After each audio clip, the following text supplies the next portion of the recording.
Alberto Zimolo, un di che l'ha scomensato tanti anni fa a lavorare per il campionato provinciale di Gorizia Nova Gorizia.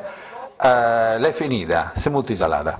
Ma l'è finita bene, perché era un bel team, bella int, fiesta, amicizia, tutto quel che volessi tra due popoli incredibilmente lontani ma sensibilmente vicini in amicizia nello sport. Non solamente sport, ma anche di divertimento, sabida, motoslitte, domenica, gara. Allora, sabida, motoslitte, per sé? Per sé, è semplice il dire per sé, perché abbiamo provato a fare un evento di 2D per coinvolgere più giovani che altri e fa fiesta, tanta fiesta, perché non serve fare soltanto una gara di agonismo, di sport, di sci, dobbiamo fare di più e di più abbiamo provato a fare Kistein con uno show di motoslittis e di sci, di snowboard, di freestyle.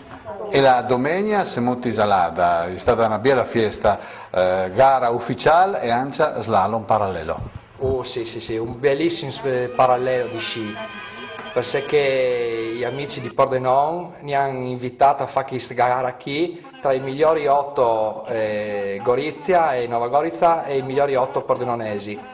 La prossima manifestazione è il sesto campionato provinciale Gorizia-Nova Gorizia, quando? È il prossimo anno a Boves nel 2010, al mese di marzo.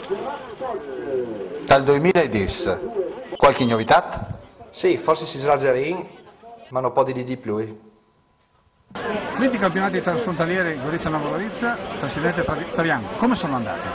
Ma perfettamente dal punto di vista organizzativo, abbiamo avuto una splendida giornata, temperature ideali, tanto pubblico, anche adesso c'era una cornice delle premiazioni ideali.